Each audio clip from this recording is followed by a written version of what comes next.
Okay. Let me share screen.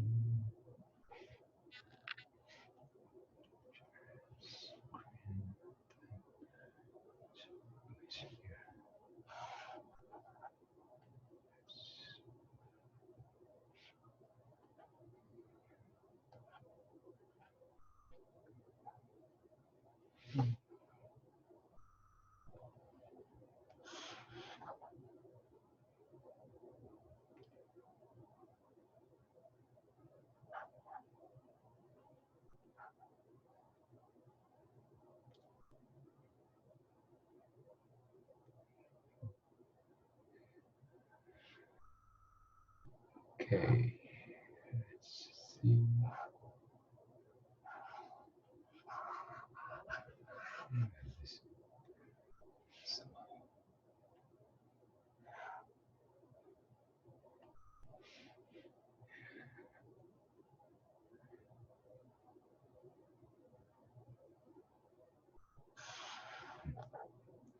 Okay, so let's start today. So can all of you hear me? Would you say yes if you can hear me?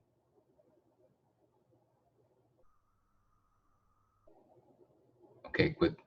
So if you can't hear me or have any problem of participating in this lecture, you can raise your hand or you can say something in the chat box.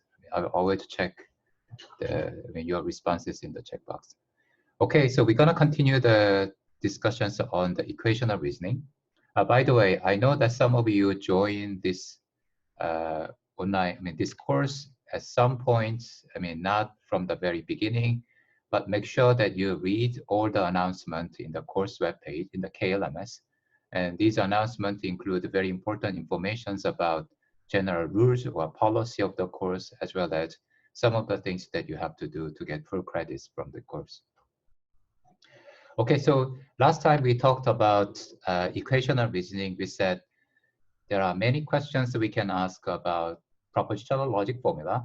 And one of the questions we can ask is whether two given propositional logic formulas say the same thing or not. In other words, whether they are equivalent or not. And this equivalence is defined semantically in terms of, you can say, truth table or the semantics that we defined before.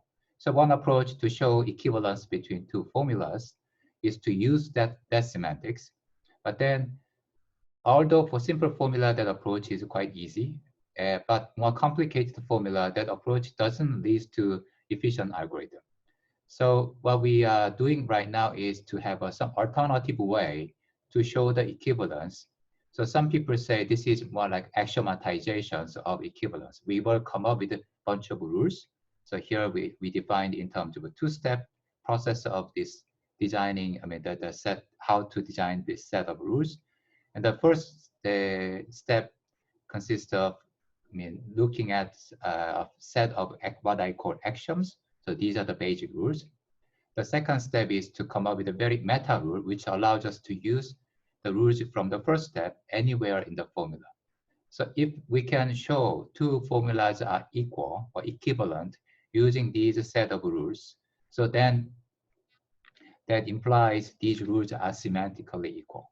Okay? So this approach, sometimes people say this is more like a proof theory, was a set of proof rules. And then the equivalence definition of equivalence that we defined in terms of semantics is more like a semantic definition. So we want to come up with some syntactic rules, which we can somehow, maybe can, if we want, can automate using machine. And we want to come up with such a rules that allows us to show the equivalence between two propositional logic formula. So we look at some of the rules, and then I said, these are, this is the set of axioms that we want to include in the step 1 in the previous slide.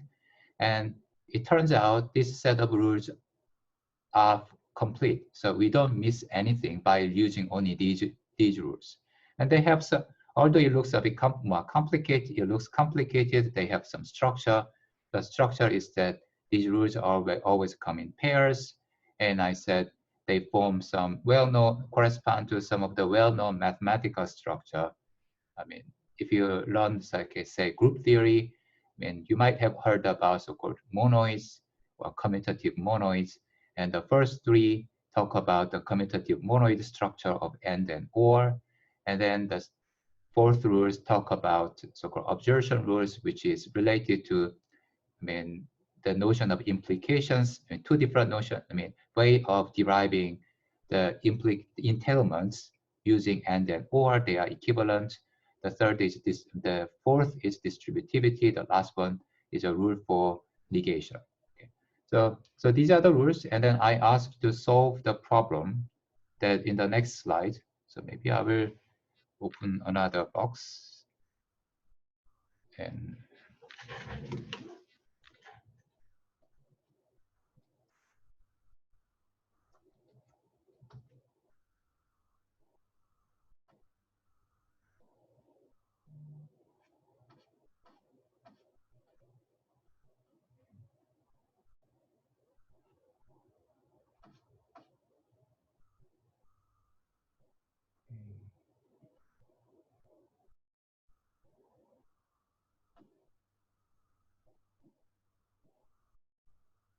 so here's an exercise I ask you to solve, and then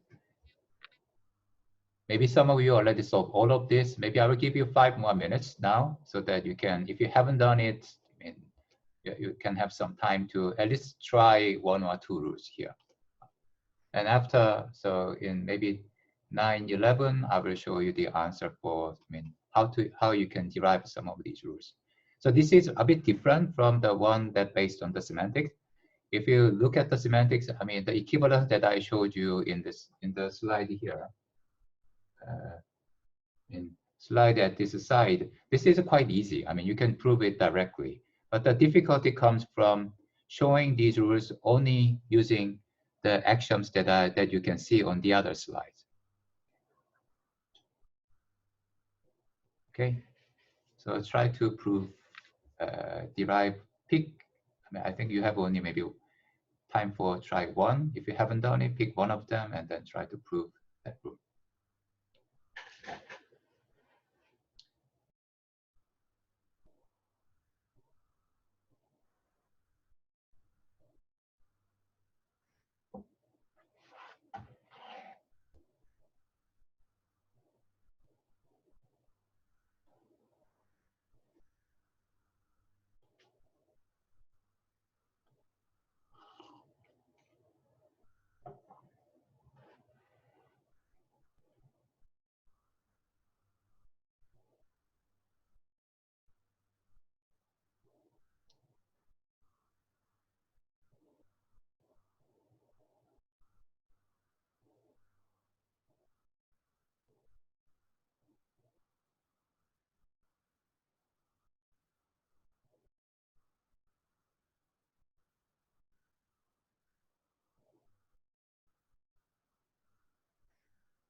So I think one student, I don't know whether all of you can see my chat box.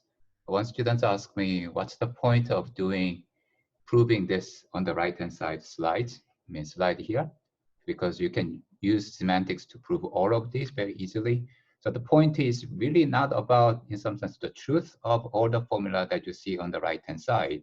It's more about the analysis, was having some good understanding about all the rules that you see on the left-hand side that you can see in my cursor is moving around. And but the exercise is all about the power of the rules on the left-hand side of this slide, on the screen.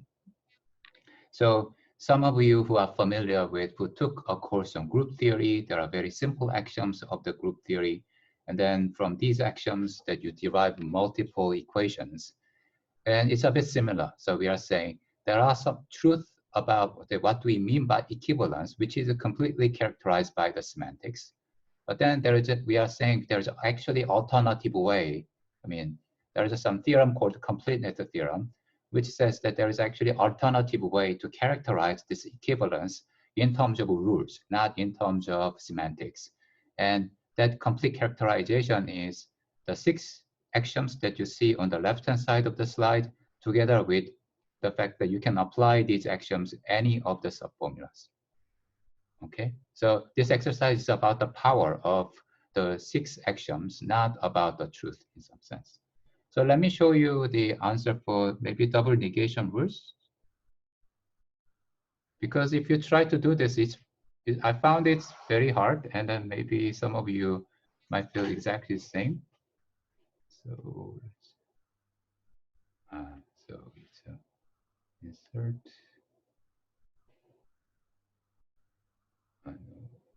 Draw. Yeah. Okay, let's try to prove the first, which is we want to show that not f is equivalent to f using the 6 rules that you see on the other side. Okay, let me organize.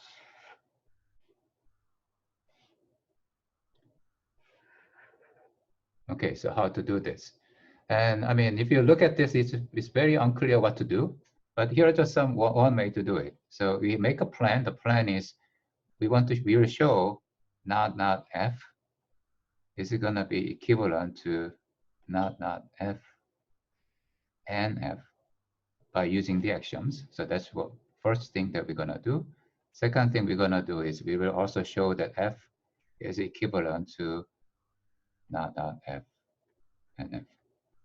Because equivalence is transitive, if you combine these two things together, then you can derive the fact that we care about. Okay, so that's our plan.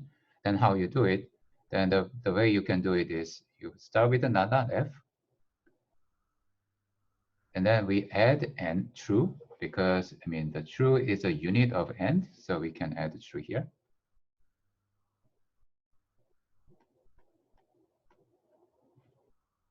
Okay, but then we use the fact about the negation, which is this complementation rules, which say that for any formula, if you take its negation and combine them by disjunction, it's equivalent to true. So in this case, we're gonna take one particular choice, which is it's not f or f here. Actually, it should be f. Okay, let me just follow the rule exactly. Okay, and f or not f. Then we can use transitivity. Then no, distributivity. If you use the distributivity, then we have not f and not f. Now we use this another rule for complementation, which say if you have a formula and its negation, combine them by this conjunction, it's gonna be equal to false. So place it by f or false. So then now if you use the fact about that false is a unit for disjunction, this is the same as not f and f. And essentially the same kind of a proof, instead of where we use the not f instead of f here. So that will give you, the proof of this number 2. The structure of the proof is essentially the same. Then you have to choose some, replace the double negation of f and f with something else. But if you do that something similar, you can get the proof for this number 2, and combining 1 and 2, you can prove number 1. I know that this is, if you first try this, it's not very easy, but the point I'm doing is that of doing this is this 6 axioms that you see on the screen are powerful enough to show essentially almost anything, but actually it's complete, so you can prove all the equivalences that you can think about for propositional logic formulas. So let's try the other one as well. Something which is a bit difficult is the Dumorgan Law. So which is the F, C, and G that is equivalent to not of F or not of G. So this is also not easy, but you can make a similar kind of plan. The plan is we're going to show not F and G that is equivalent to conjunction of 2. So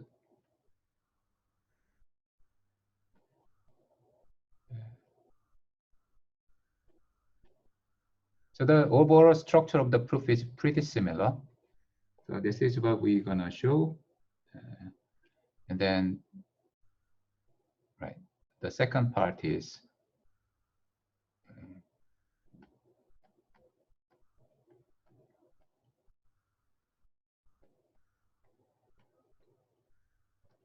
junction of G and negation of F and G. Just like before, if we show both of the equivalence, that implies the 2 things are equivalent. But then the proof of, let's say, which part is a bit easy? Yeah, so the proof of number 2 is not very difficult. So if you try to do something similar for the one that I showed you before, so using complementation, you conjoin the formula, this guy with true, and then replace true by some disjunction of 2 things, and so on. So then you can get and then use distributivity, then you get the equivalence in the number 2. Equivalence number 1, I found it's not very easy. So that's why I want to show it to you. So to show number 1, we'll make the following plan, which is we'll first show this guy.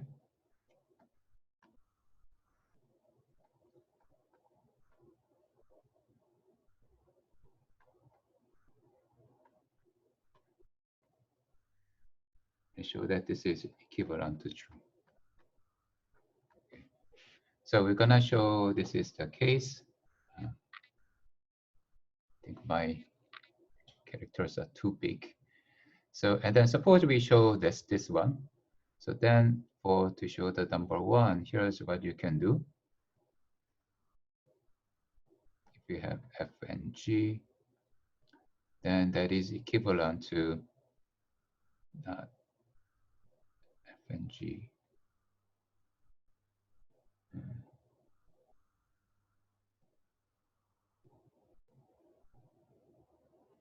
Right, conjoined with negation F or negation G or F and G. So you can show, because true can be conjoined and then can be replaced by what's written in A, then we can write it something like this. Now, if you use distributivity, that is the same as F and G and negation of F or negation of G and disjunctions F and G and F and G. And you can see that the second disjunct, this is equal to false because it's negation of something and something. So then false is a unit for disjunction. So this part will disappear. So, this part will disappear by using these two rules, complementation rules, and then identity rules. Okay, so that's what will give us this number 2. And then question becomes how to show the A, this part, and this part can be proved by if you use a distributivity and then do some simplification, then you can show the number A as well. So I didn't go through all the detail, but I hope that you get some idea about how you can go about improving all the properties that I showed you, or some rules that I showed you in the slides. Okay. Okay, let's move on.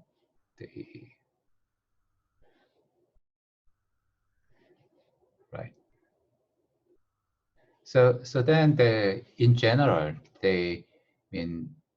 propositional logic forms, technically quotiented by equivalence, but propositional logic is closely related to so-called Boolean algebra. And actually, all the rules, these 6 axioms that you see in the previous slide is an axioms for the Boolean algebra. So Boolean algebra is, I don't know how many of you heard about groups or monoids or semi-groups and so on before, but this is a kind of generic structure. And then Boolean algebra means the following. You say that we have a set A together with a 2 constant, something constant called true and something called false. And then we have a 1 unary operation on the set A, which is denoted by this not. And then binary operation called and then or. This is it's a binary operation that acts on A. Okay, so but it has to satisfy more the properties. The properties are the 6 axioms that you see in the previous slide. So these axioms are stated as an equivalence. So for Boolean algebra case, that correspond to the exact equality. So Boolean algebra is a set together with 2 constant true, false, 1 unary operation negation, 2 binary operation and then or, such that the 6 axioms that you see in the previous slide, identity, commutativity, and so on, they are true. Okay, so then the one representative example of Boolean algebra is this set which contains only 0 and 1. In this case, true means 1, false means 0, negation means just flipping the value from 0 to 1 and 1 to 0. Conjunction and disjunction means the usual meaning that you already know from the truth table. Okay, so that's one Boolean algebra. But there is another very well-known Boolean algebra, which is for any set x. If you take this 2 to the power of x, means all the collection of all the subsets of x. Okay, so this is a notation that talk about all the subsets of x. If you collect all the subsets of x, so maybe some of you are not familiar with this, then let me. So for instance, if x is equal to, say, 1 to 3, and 2 to the power of x, it contains empty set of size 1, set containing 1, 2, 3, and then also it contains set containing 2 elements, 1, 2, 1, 3, and 2, 3, and also set containing all the elements 1, 2, 3. Okay, so 2 to the power of x. For any set x, it's a set constructed by subsets of x, or some family of all the subsets of x. Okay, in that case, we say that this 2 to the power of x, or power set of x, it forms a Boolean algebra where the units, maybe,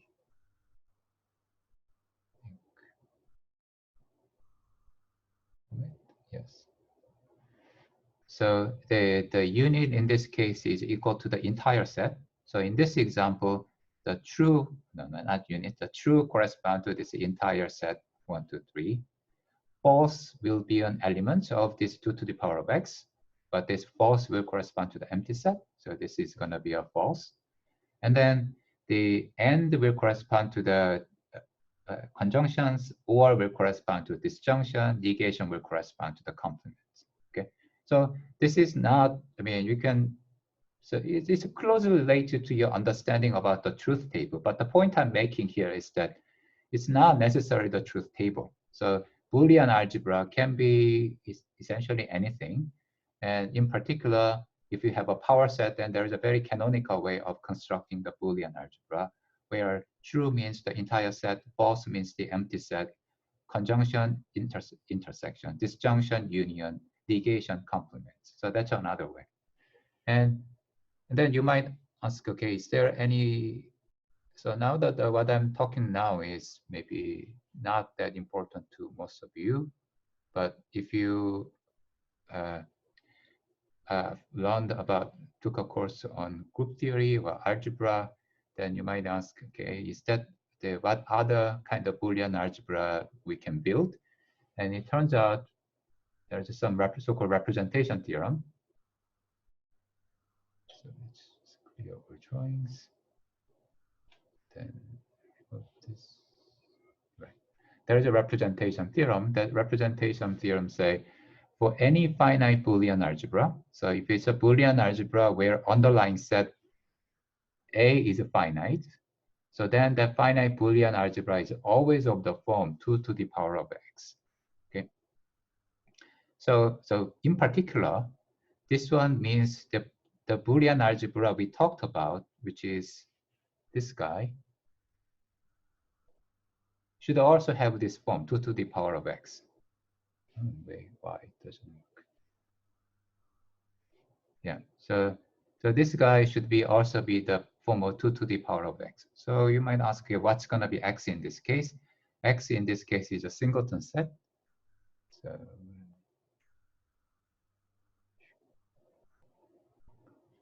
right.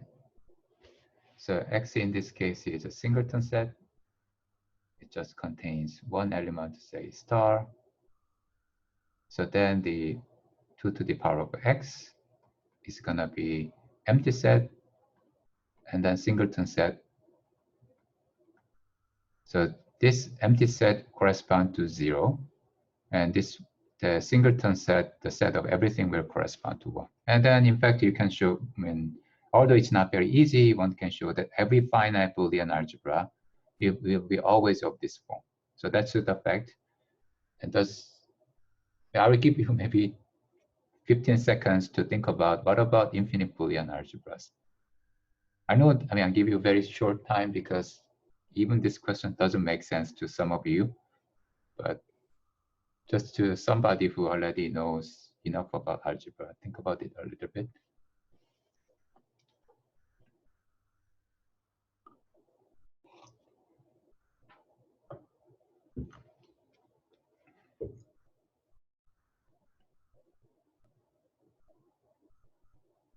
It's okay. I don't. Wow. Yeah, I mean, I saw many of the announcements from Zoom. So if you experience any problem, let me know. Okay. So that's what I'm gonna tell you now. You don't have to understand this. Only some of you who already have some enough exposure to the kind of things I'm saying. I mean, this is only for somebody who are already familiar with the topology and so on, or algebra. So there's a very well-known theorem which we talk about the characterization of infinite Boolean algebra. That's called Storm representation theorem. And then so as I said, what I'm going to talk about is only for somebody who are familiar with the topology.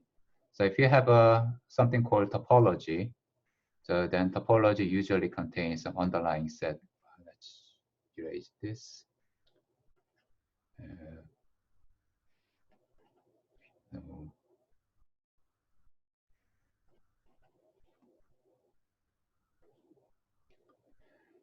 Topology have an underlying set X, and then set of open sets, and so on. So then we can ask for, in the topology, we can think about so-called open and so-called closed set, which is a set which is open as well as closed. So that's a set x0, it's a subset of x, such that x0 is open, which means it should belong to this open set. Also, at the same time, it's a complement, it's a negation. Not negation.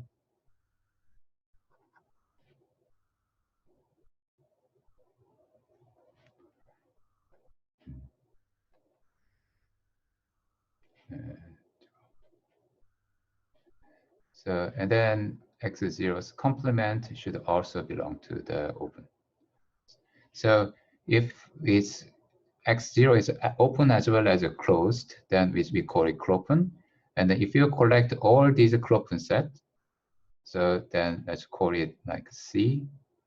And that C forms a Boolean algebra. So it's closed on the finite intersection, finite unions, and so on, and also complements. So it forms a Boolean algebra. And then the famous Sturm representation theorem said every Boolean algebra can be embedded into some sub-Boolean algebra of this something that's constructed from this clopen set. So anyhow, if you have no idea what I'm talking about, that's completely okay. But I'm just saying, although we study our logics, it has a very close connection with algebra as well as topology. Okay. So let's move on. And there's another way of understanding Boolean algebra, which is called Boolean ring. And this is another part which is also, in some sense, geared for somebody who are familiar with algebra the modern algebra. So in the modern algebra, there is some concept called ring. So let me just show you everything here. So, and then it's particular kind of the Boolean algebra actually corresponds to particular kind of ring. Okay, show you.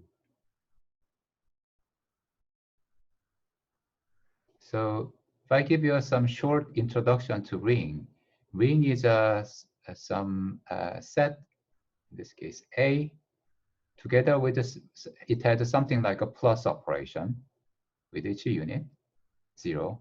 And it also have something like a multiplication operation together with each unit, 1. Okay, but A doesn't have to be so prototypical example of a ring is a set of integers, but it doesn't have to be a set of integers. It can be anything. And the mathematicians developed lots of theories about this. But if the ring satisfies one, so it has the usual axioms that specify the behavior of this plus and multiplication operator. It axiomatizes the typical properties of a plus and multiplication operator over integers. But if ring has one more property, which is, this property, which means for any element A, if you multiply A with itself, it's gonna be equal to A. So if you satisfy this property, then this ring is called a Boolean ring, okay? Right, it's called Boolean ring. And then it turns out this Boolean ring is essentially the same as the Boolean algebra. Okay, so and then it's not very kind of easy. So if you just follow the exercise 1 and 2, you can show that every Boolean ring generate Boolean algebra. So exercise 1 and exercise 2, if you solve both of them, that will show that every Boolean ring generate every Boolean algebra, vice versa. Okay, so if you are interested in algebra, you can also understand Boolean algebra in terms of a ring with some extra actions. But for somebody who are mostly interested in computer science, you might think in a bit different way. Boolean ring is for the standards in the usual propositional logic that we are dealing with, it's a characterization of logic which focuses on exclusive OR instead of just usual OR. Okay, so this translation means whenever we have a Boolean algebra, we can generate Boolean ring. So if you generate Boolean ring from the usual Boolean algebra for the propositional logic formula, then what we will get is we'll have this A, which is mean, not exactly, but it roughly corresponds to set of all the formulas in propositional logic. And then this X will correspond to conjunction of propositional logic. One corresponds to true. Okay, right. And then the plus doesn't correspond to or in this case. It corresponds to exclusive or. And then 0 will correspond to false.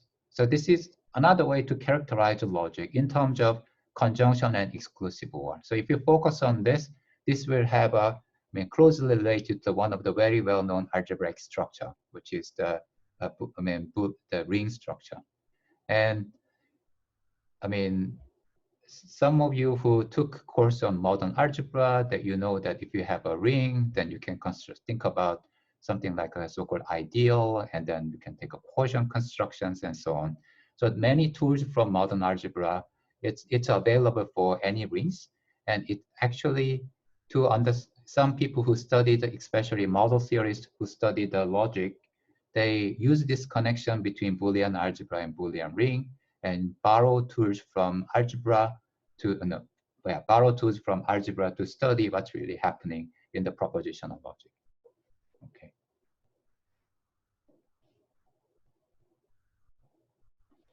Okay, so let's move on. So now let's look at the equational reasoning.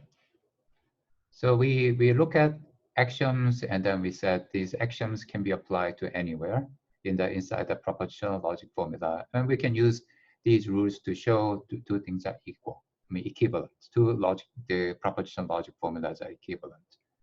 And in fact, if I want to mechanize this step, then I have to formalize one key key important concept, which appears everywhere when you study either logic or maybe programming languages, because it's a very fundamental operation that works on syntax.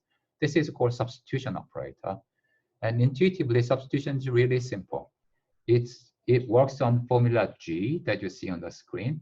It takes two other formulas, F and H. Intuitively, what it says is whenever you see subformula H inside the G, you replace it by F. So that's what this one says.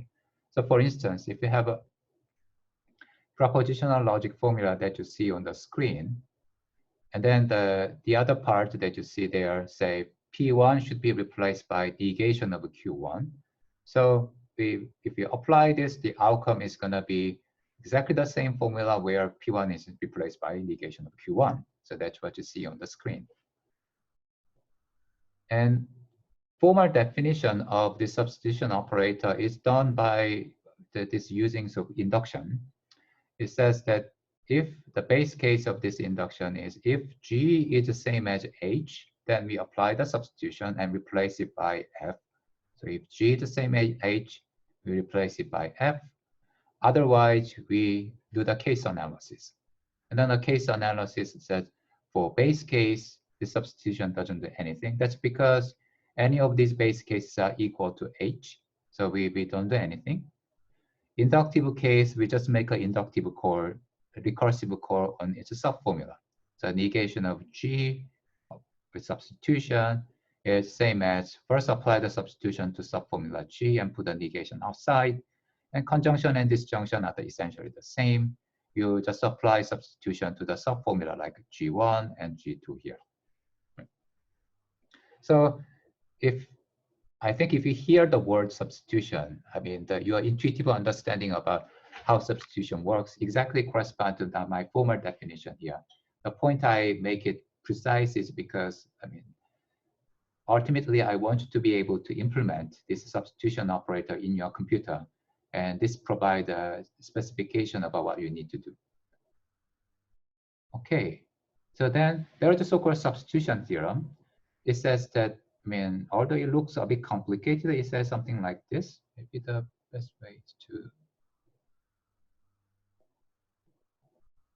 okay.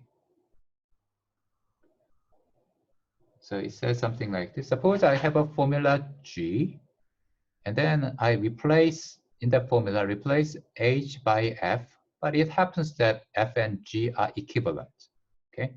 So then the theorem says, then G prime, which is obtained by substitution, and the original G should be equivalent as well. So which means if you replace some subformula by equivalent one in G, you will always get an equivalent formula. So more pictorially, G, maybe some formula which contains H somewhere, maybe H also appears in some other places, and so on. Then we know that F and H are equivalent. So then the theorem said if we obtain G prime by replacing all these F, H by equivalent formula F, and then G and G prime are equivalent. So replacing any subformula by equivalent one doesn't really change the meaning as far as equivalence is concerned. And you can prove this theorem by structural induction that we talked about in the previous lecture. So, okay, so if you have some time, do some practice about showing this theorem using structural induction.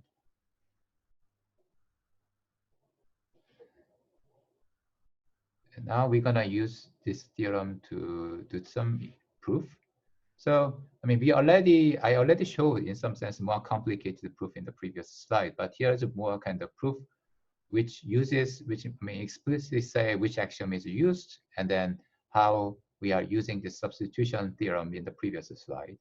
So we want to show that this left-hand side of this equivalent is equal to the right-hand side of this equivalence. What does it mean? You don't need to understand what it means, but we want to show this equivalence by using formulas, that the axioms and the substitution theorem. So here's how it works. So we start with the first conjunct of the formula. So this is a subformula. And substitution theorem said in this subformula, we can apply any of the axioms. So we pick particular axiom, which is associativity axiom. Associativity axiom said if it's have the disjunction one after the other, in which order you apply doesn't really matter. So we, instead of combining Q and R, we combine P and Q, and that preserved substitution theorem, and then the associativity ensures that these two things are equivalent. And then the next step is now we use a commutativity to change the order of this disjunction.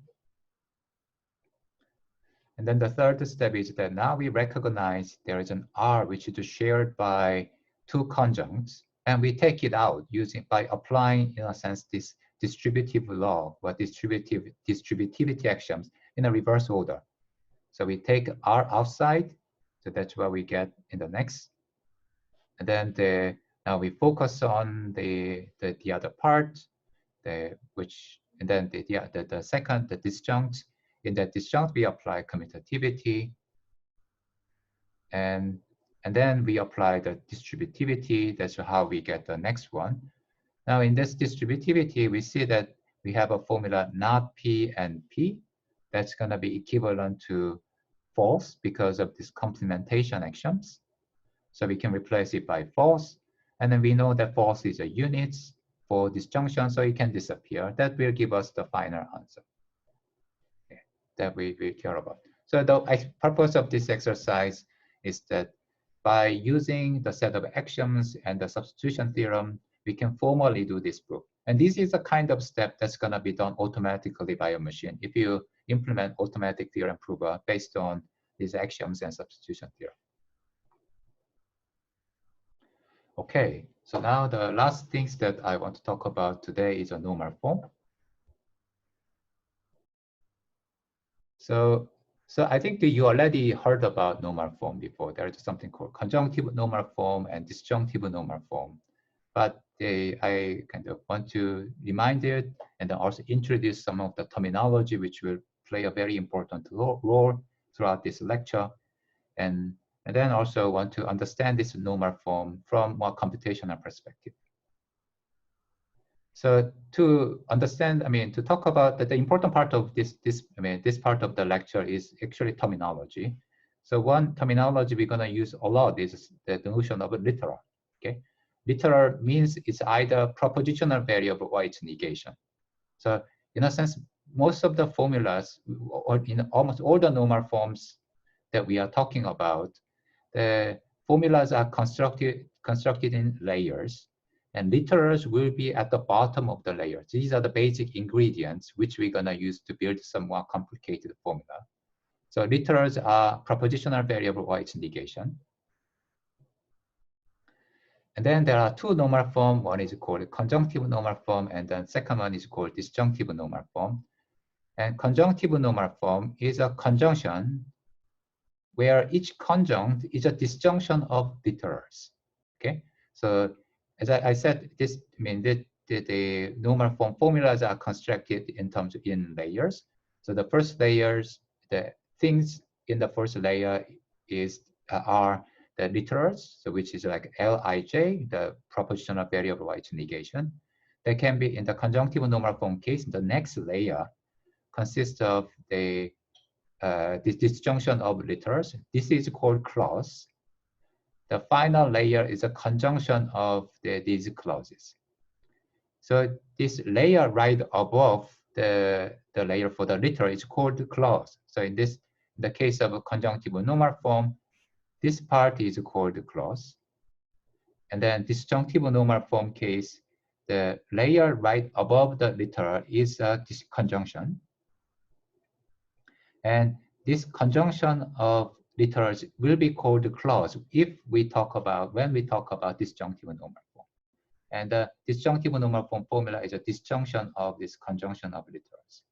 So conjunctive normal form, conjunction of disjunction of literals. And then the literals are propositional variables and their negations. The clauses in this case are disjunctions of literals. In the disjunctive normal form case, the literals mean the same thing, but clause means conjunction of literals. Okay, and then we'll take some convention. We will mostly focus on conjunctive normal form, and then we'll take some convention which says true is a conjunctive normal form which doesn't have any clauses at all. So it's a base case where n is equal to 0. And then false is another base case which said n is equal to 1, but this m1 is going to be equal to 0.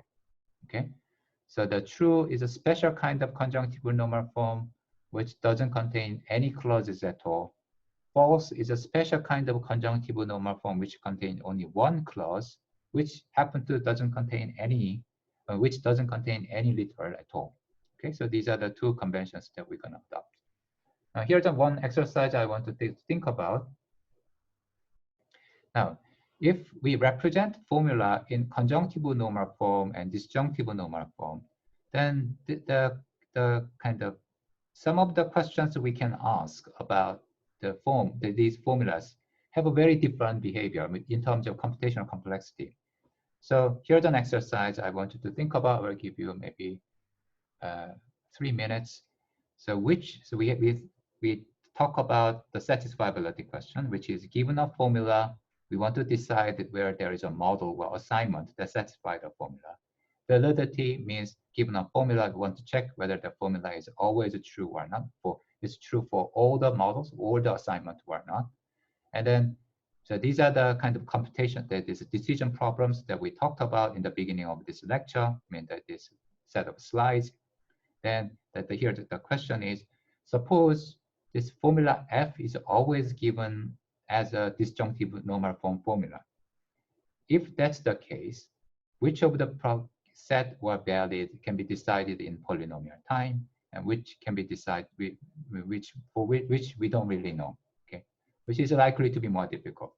And then now, but we ask the same kind of question for the conjunctive normal form formula.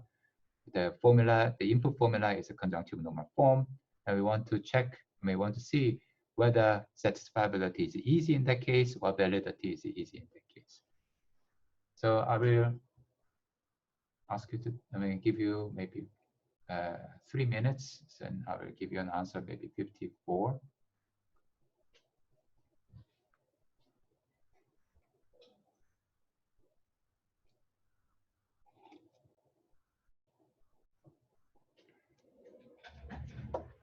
Maybe 4.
Okay, so let me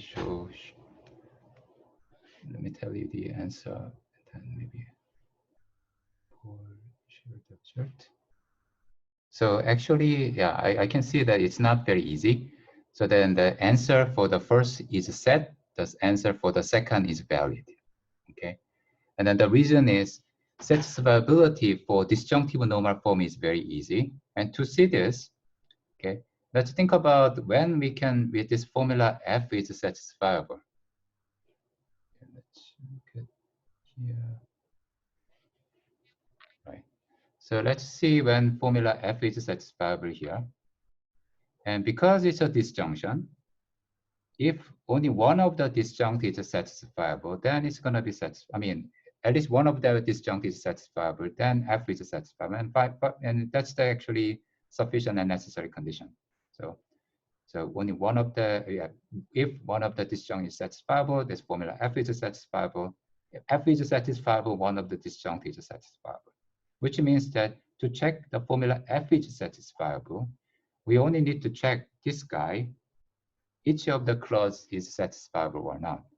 But if you look at the clause is just the conjunction and disjunction, no, conjunction of literals. So for instance, one of the clause may look like this, y and negation of z.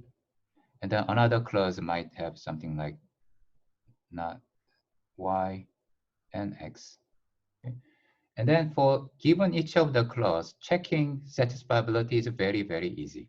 Okay, you just need to check whether same formula appears in a clause in a negative form as well as positive form. So the formula that you see in the second line is not satisfiable because, I mean, it has x as well as a negation of x. But the formula that you see above is satisfied because, I mean, you just look at this clause and then that clause really tells us what's going to be the satisfying assignment. It just said x has to be value 0, y should have a value 1, and z has a value 0, right? So because of this, so because checking the satisfiability of f boils down to checking satisfiability of each of the clauses, and for each clause, checking satisfiability is easy. So checking satisfiability is easy. On the other hand, checking validity is very difficult because validity means we have to check by disjunctions, whether satisfiable assignment for each of these cases cover all the possibility. And so validity is, although I'm not going to prove this, validity is a hard problem in this case. So in other words, to think about this is that the disjunctive normal form provide very natural decompositions of satisfiability question of the original formula into some sub-formula, which has a very simple satisfiability checking algorithm. But validity doesn't have that type of decomposition structure, so we can't really decide it in, I mean, it's not very easy to see whether it can be decided in polynomial time. Now for conjunctive normal form formula, what happens is a dual. So checking satisfiability is actually very difficult in this case. I mean, it's not obvious that it can be done very easily, but checking validity is quite easy. Okay, let's think about what should be done. To check the validity, because it's a conjunction, which validity means it doesn't have any counterexamples. Because it's a conjunction, counterexample for one conjunct is going to be a counterexample for the entire formula f. Okay, so what we need to do is to check the validity. We have to show there are no counterexamples, and because it's a conjunction, all we need to do is to check whether each of the clause has a counterexample or not. If none of them has a counterexample, then we can say f is valid. Now, to check whether the clause doesn't have a counterexample, let's look at these basic cases. So like we might have something like not n, not x, and maybe x and y. Maybe some other case have x or y or not z. Okay. To see the first one doesn't have a counterexample, all you need to check is whether the same propositional variable, in this case x, appears in a negative form as well as a positive form. So in this case, that's the case. X appears as a not x as well as x. So this is always doesn't have any counterexample. In other words, this is valid. But the one below, I mean, it's not valid. You can find the counterexample by setting x to 0, y to 0, and z to 1. So then that's going to be the counterexample in this case. So this is not valid. So what I'm saying here is that the validity of f is equivalent to the validity of all the clauses here, but each of the clause checking validity is easy. So it also has, just like a disjunctive normal form case for satisfiability, validity for conjunctive normal form has this decomposition structure. By using it, we can check the validity very easily. Satisfiability, it turns out, is a bit like a global property, which is not very easy, and people came up with many clever algorithms that we will study later. Okay. So the point I'm bringing this up, I mean, another kind of moral or some high-level message here is that satisfiability and validity, I mean, any formula, you can write it in terms of conjunctive normal form or disjunctive normal form. But each of the normal form computational questions have a different difficulties. For conjunctive normal form, satisfiability is hard. Disjunctive normal form, the validity is hard.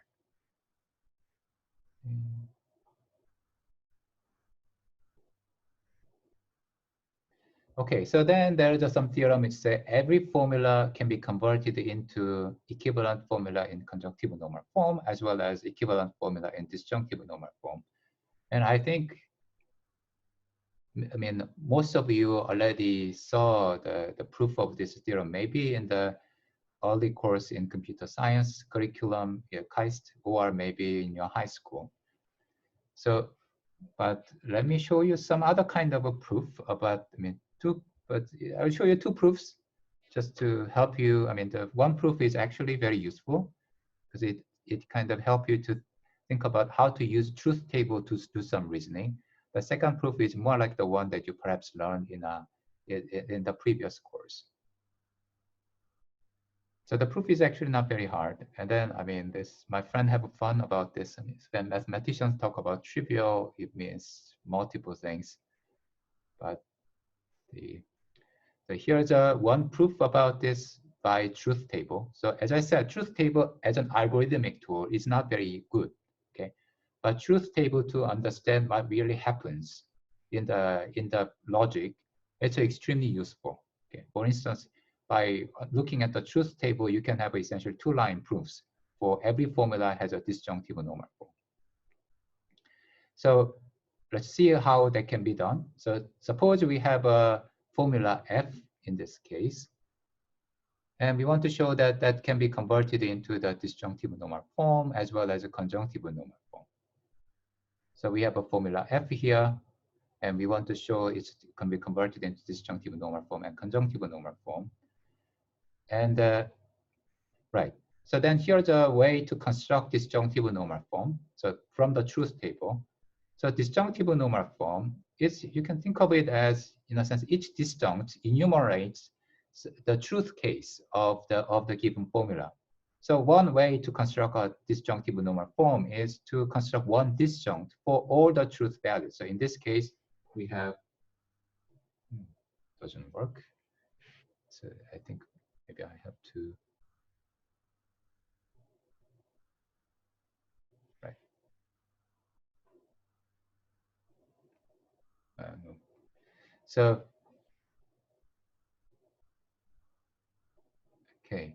So in this case, we look at the four truth case, and then we construct one disjunct for each of these truth case. So the first case, which has the formula f has a value 1 when x is 0, y is 0, and z is 0, that will generate the one disjunct.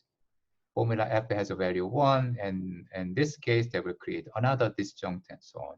So more specifically, so in doing so, we can convert f into the disjunctive normal form. So more specifically, here is a concrete instance. So in this case, we want to create one disjunct in this case, which say not of x and not y and not z. That will cover this first case. And then the second disjunct will be about this second line, which say not x and y and z. for third is about this line which said x and not y and not z. The last case is about x, y, z, so we just say x, y, z. Okay, so then you can kind of imagine for give any formula, create a truth table, and from the truth table, we just look at where that the formula has a value 1. Each case will generate, for each case, you just generate one of the disjuncts. Then you can see that that is can provide a one way to convert formula into equivalent disjunctive normal form. This is not syntactic. It doesn't really use syntactic structure in the formula F, but it's really using the semantics of the formula. And conversion to the conjunctive normal form can be done in a similar way. Okay. So in this case, the construction is a dual. So we look at, so in this case, we look at in the cases where the f has a value 0, okay? And then what we're gonna do is that we will say, these are the counterexamples. So when this counterexample happens, we said that none of the counterexamples should happen. So we're gonna have a one conjunct for the first 0, another conjunct for the second 0, and so on. So then the way we construct is we said, x, y, z shouldn't be in this case. That's gonna be one conjunct. So we will say x, y, z should be either x is equal to 1, so that this case doesn't happen, or y should have a value 1, so that this case doesn't happen, or z has a value 0, so that this case doesn't happen. So that this clause say that this first 0 case doesn't really happen. And then we do the same thing for the second 0 case. We said either x is a value 1, or y has a value 0, so that this that this case doesn't happen, and or value z is equal to 1, and so on. So then this is how you can construct the conjunctive normal form from the truth table. So as I said, this is not, if we want to convert any formula into conjunctive normal form and disjunctive normal form, this is not how you should do it. But thinking in terms of a truth table sometimes can easily help you to see whether certain kind of transformation is possible or not, very, very easily. Okay. Right, so let's look at the next. But then I think that the actual algorithm that people are using is something like this that you perhaps already know. And it's a really syntactic transformation using the rules that we saw before. So it has a two-phase when you convert any formula into the conjunctive normal form. The first phase is it moves negations all the way down to the literals. Okay, so it, in a sense, get rid of negation, except negation can appear in front of propositional variable. So if you see the double negation, you replace by G, so negation completely disappear. If you see negation outside of a conjunction, you push negation inside the conjunction using Dumorgan's law, so that the conjunction get flipped to the disjunction, but negation go down. Do the same thing, similar thing for disjunctions, and so on. So if you apply this transformation, which preserve the meaning of the formula, negation will go all the way down to the it will disappear, either disappears or it will just appear in front of propositional variables. Okay.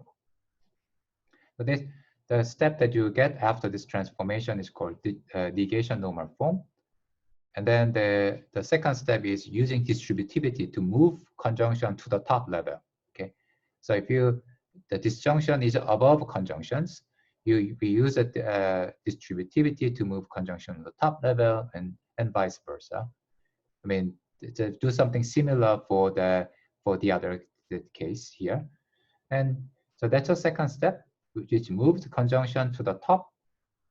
And then we get rid of the true and false by using identity and zero law. I mean, I talk about identity in this line, but essentially the last step is to take care of the conjunction and the true and false in the formula.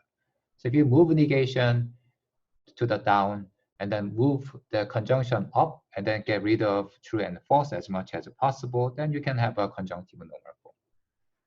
So that's a kind of transformation that perhaps you saw before, and It's something that we use often.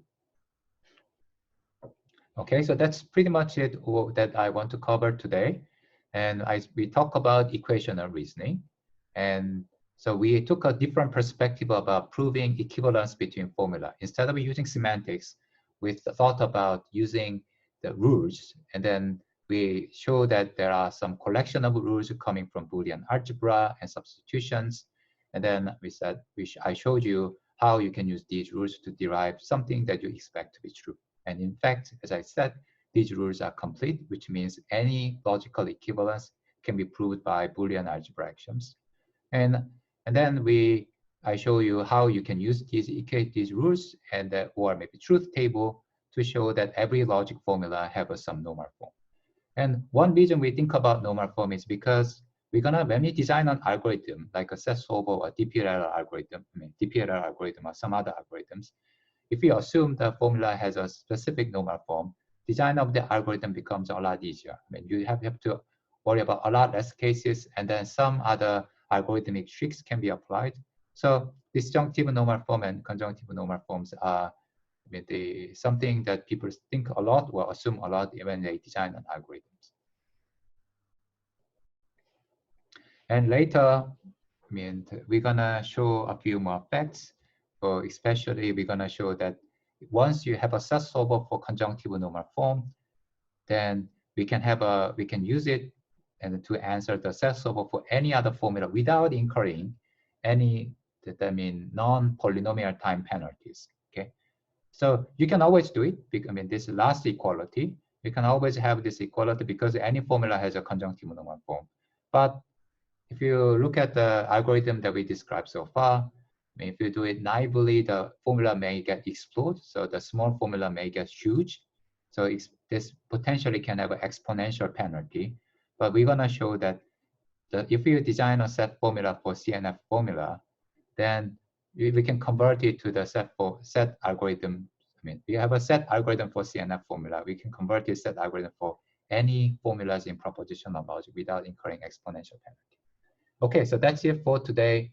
I'm gonna hear maybe until 10:20. If you have any questions, just ask me. Okay, thank you all for joining today's lecture, and maybe see you next week.